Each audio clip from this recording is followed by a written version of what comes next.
Olá pessoal, meu nome é Rafael Malheiros. Estamos aqui para gravar mais um vídeo do nosso curso administrativo de processo administrativo fiscal sob a ótica do PAF. Eu sou gestor fiscal da Receita Federal do Brasil, exerço atualmente o mandato na primeira sessão do CAF. E é isso, vamos hoje à nossa aula 1, de forma zero, hoje é a aula 1, um capítulo, o artigo 1º do decreto de número 70/2005. Vou compartilhar a tela com vocês, como sempre, para a nossa apresentação. E tá aí, ó. Vamos lá, vou colocar em tela cheia. Isso aí. O artigo 1º do decreto 72/2005, né? Nossa aula 1, disposição preliminar, artigo 1º. Então, eu falei que esse decreto rege o processo administrativo de determinação e exigência dos créditos tributários da União e de consulta sobre a aplicação da legislação tributária federal. Então, o decreto 72/2005 é de aplicação subsidiária nos estados, né, que quiserem aplicar. E eu não falei na aula anterior, mas a gente vai ver agora, aproveitar que ainda está no artigo 1º, começando o nosso curso, vamos passar a bibliografia, né? Tem vários bons livros sobre o assunto no mercado. Você tem o do professor Cleúcio Nunes, que é meu colega conselheiro. A gente tem o do professor James Marins, da Universidade Federal do Paraná, que são muito bons, e outros tantos que você quiser. Eu adoto esses três. Ali o professor Marcos Vinícius, da professora Maria Tereza, Processo Administrativo Fiscal Federal Comentado, terceira edição. O livro já está relativamente antiguinho, não está sendo atualizado. Essa edição de 2010, mas ainda serve muito bem para quem trabalha com o assunto, traz conceitos valiosos. O livro também sensacional, também do professor Gilson Wessler Michels, que foi meu colega, eu estou fiscal da Receita Federal, aposentado, hoje professor na conceituadíssima Federal de Santa Catarina. Tem esse livro aí, o PAF, Processo Administrativo Fiscal, pela Senofisco, muito bom. Também a edição de 2018, a última edição. E o mais genericão, né, coordenado, também escrito também pelo professor Leandro Pousem, Leis de Processo Tributário Comentadas. Processo Administrativo Fiscal é um começo do livro, e depois vem o grosso do livro, que é a execução fiscal, que é a grande estrela do livro, mas a parte inicial de processo administrativo do processo administrativo fiscal é bem utilizável também, e ele vai ser utilizado aqui no nosso curso como referência também, tá? Então, começando aí sobre o estudo do artigo 1º em si, o que são os créditos da União, né?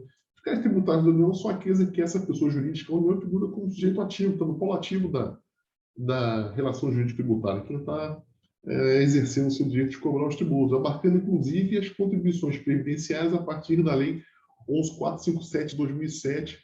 Para quem lembra, essa lei aí é que funda a Super Receita, né, que o pessoal chamava de Super Receita à época, que a Secretaria da Receita Previdenciária foi incorporada pela então Secretaria da Receita Federal, que viria a ser a Secretaria da Receita Federal do Brasil.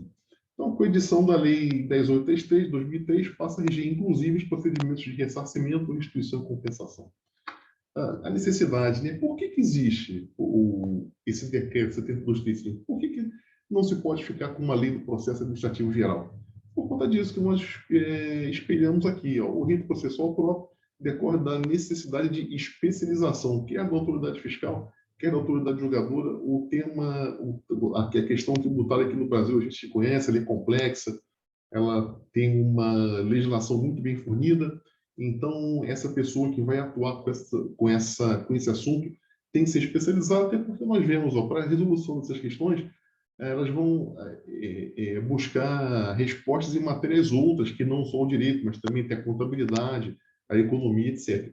Então, se determinada matéria não se encontra abarcada pelo decreto, o que nós faremos? Né? A falta da lei específica. Como direito, nós vamos, como tudo do jurídico, a gente vai para a lei geral, que é a lei geral 9784 de 99, né? Por exemplo, se aplica ao caso da compensação não declarada, aquela compensação que não obedece o rito do artigo 74 da lei 9430.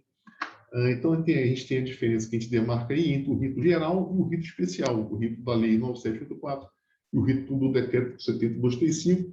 Eu já chamo aí os professores Neves e Lopes, né, que nos legaram esse quadrinho muito interessante para diferenciar o rito geral do rito específico. Então, no rito geral, a decisão é singular. A gente vê no caso lá da computação não declarada, quem decide é o superintendente da Receita Federal do Brasil, e no específico é uma decisão colegiada e paritária, quer no âmbito das DRJ, quer no âmbito do Conselho.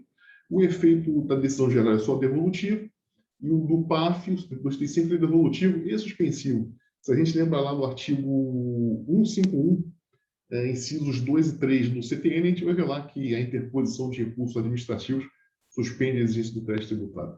Então, a especialização, a geral, não requer, e o específico, sim. Nós temos o decreto em si. Vinculação aos atos da Receita Federal. O geral, ele se vincula no processo geral, e o específico, a segunda instância, não se vincula. Os julgadores do CARF, os conselheiros, não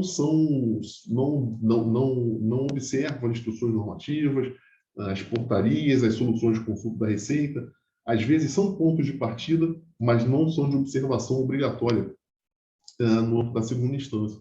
E a forma dos atos, no geral, não tem definido em lei, não são definidos em lei, e no específico elas são definidas em lei. Então, você tem uma forma para você... Você tem, por exemplo, como você faz um acordo, você tem ali um relatório, uma fundamentação, um dispositivo, são coisas regadas por lei. E já finalizando nossa aula aí no CARF, né? Como é que a gente aplica? O que a gente pode ver? O que tem de interessante sobre o artigo 1º que eu trouxe para vocês? Aí a gente está vendo a restrição de crédito para títulos da Eletrobras, né? A gente vê o ano calendário de 69, aqueles que o pessoal chama de títulos podres, créditos podres. Então a gente vê aí, ó, o parágrafo 13 do artigo 74 da Lei 9430 exclui o rito processual do PAF, do Decreto 7235, para os processos em que se reivindica crédito que não se refira a tributos e contribuições administrados pela Secretaria da Receita Federal. Portanto, não cabe ao CARF conhecer de recurso voluntário que busque a restrição de crédito dessa natureza, portanto. Certo, vou deixar de compartilhar a tela com vocês. E foi isso, pessoal. Essa foi a aula 1 do nosso curso, o artigo 1º do Decreto 7235, a gente viu onde que ele se aplica. Se você gostou desse conteúdo, compartilhe com quem você saiba que ele vai ser útil. E é isso. Até o nosso próximo vídeo.